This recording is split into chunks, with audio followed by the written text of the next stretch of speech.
This one is crazy, all right? Massachusetts man's deathbed confession rattles his family after decades on the run. And this is the case of one of America's most wanted fugitives is being explored in a new true crime podcast. Okay, that part I didn't need to talk about. But essentially what happened here is this guy, Thomas Randell, was on his deathbed when he confessed to his daughter that he was one of America's most wanted fugitives. Now, she's an adult.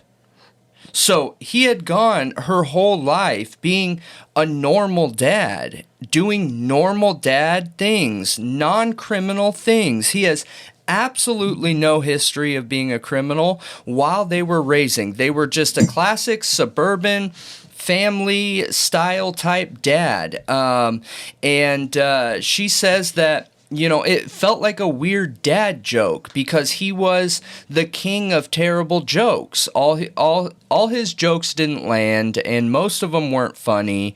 And so she was like, yeah, whatever. But when he told her that, he gave her his real name. So one day when she had extra time and she was behind a computer, she Googled that name, all right? Oh, gosh. And when she Googled that name, she realized it wasn't a joke. This is somebody who has been wanted for a very long time. They called him, he was in articles titled like Vault Teller Robs Bank, and that they were still looking for him. He was on America's Most Wanted, all kinds of things trying to find this guy. What ended up happening is for that time, okay, gosh, I wish I wrote down the year. I don't think I wrote down the year, but I think, okay, the number might be off a little bit, but at the time of this robbery, he took like $270,000 or something like that, and with it being in the 70s, it ended up coming out to like $1.4 million, and he left. The bank didn't realize it was gone until 2 days later. So they were searching for him. They were trying to find him. He got a new ID, new name, new everything, and moved on, started a different life, and didn't ever do any other crimes or anything like that. And then as he's on his deathbed with cancer, he says this to her. Isn't that crazy? I thought it was insane, because these are those types of ideas that you hear in like Hollywood movies or whatever, where, I'm going to do this one last thing and then I'm out. This guy really did that. He did this one crime and then he was out and then had a normal family. That is wild. Yeah. And it didn't come out again for like 30 years or something like that. Like 36 or 37 years or something like that. Wait, is that a picture of him when he was younger? Yeah. Dang. Yep.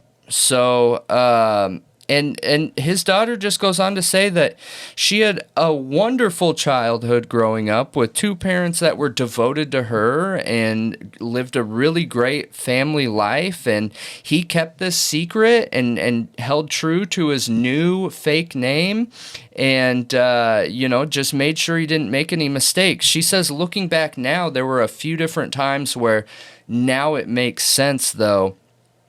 Like, she was going to go to France for a school trip, but her parents had to go, or a parent. So they were talking as a family, and she was like, yeah, you both can go. And he was like, yeah, I'm just not interested in going. But really, it's that he couldn't get a passport. Right. That if he went up there, like, did fingerprints, picture, did all that stuff, like, he couldn't get a passport. He has a fake ID. That really sucks, not being able to travel.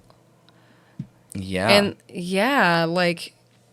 She remembers one other one, too, is doing suck. the, like, 23andMe thing, and he talked her out of it and was like, yeah, I don't want anybody to have my DNA. I don't know if you should either, because this, that, or the other. And she said, it didn't ever raise suspicions because he was so nonchalant about it. So. Oh, my gosh. Yeah, I didn't even think about something like that. Yeah, but it sounds like he was telling them out of the kindness of his heart, though. He said that The only reason he told them on his deathbed is because he didn't want something to come out later and have them be surprised and feel like they didn't know him and all this stuff. Oh, he's such a good dad. I agree. It sounds like he was a really good dad, even though he walked away with $1 million. I mean, he robbed a bank. Yeah, it's bad. At least he wasn't a serial killer, or something. I agree. At least he's not Rex Heuermann. Yeah. Okay. Yeah. But I think it's really cool, honestly, that he would admit that on his deathbed, so that he's thinking of them in the future, finding out and having all these questions and not being able to ask him. Not it'll bring up the loss again. It'll bring up oh my gosh, I didn't know my dad. It'll be traumatic.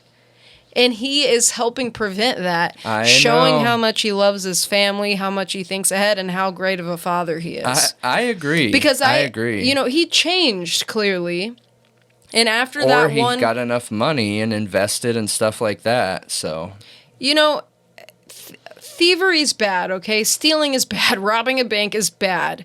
But he went on to be a good person. I agree. So I don't know that I could condemn him.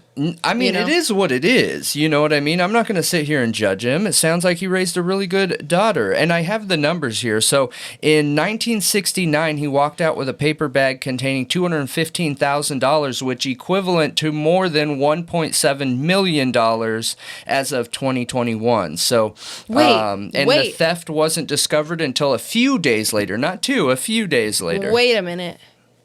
Now that he's gone, I'm sure that money has went to his family. The government can't, or that bank can't come back and try to prosecute or take that money, can they? No. Statute of limitations. Okay. Yeah.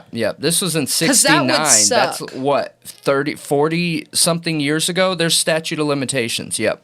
So they're fine. They're fine. Hopefully he used that to make more money. You know what I mean? I don't know. So over $1 million. It depends on how you spend it, obviously. But with a family and stuff, I could see somebody blowing through that, and it doesn't seem like they did. That's probably how people make mistakes with money, though. Yeah. Is what you should do is take that and put it in the stock market and only live off the money you make from that.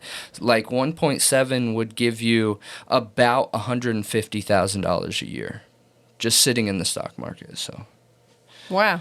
Yeah. Yep. That's pretty awesome. Let us know what you guys think. I found this super interesting. So, yeah, it is super interesting. What a rare story and crazy thing to be a part of for her. So I want to hear more about his crimes. I think that was it. He was a bank teller. And something happened where he was like, that's it, I'm over it, and out. Maybe it was all a setup. I don't know. Yeah, that's how he had access to the money. He was a bank teller and stole from the bank. Oh, okay, bank teller. Yeah. I forgot that part. Yeah, so that's all they know? There is nothing more to it? Yep. Oh, okay. Yeah. Well, that makes sense.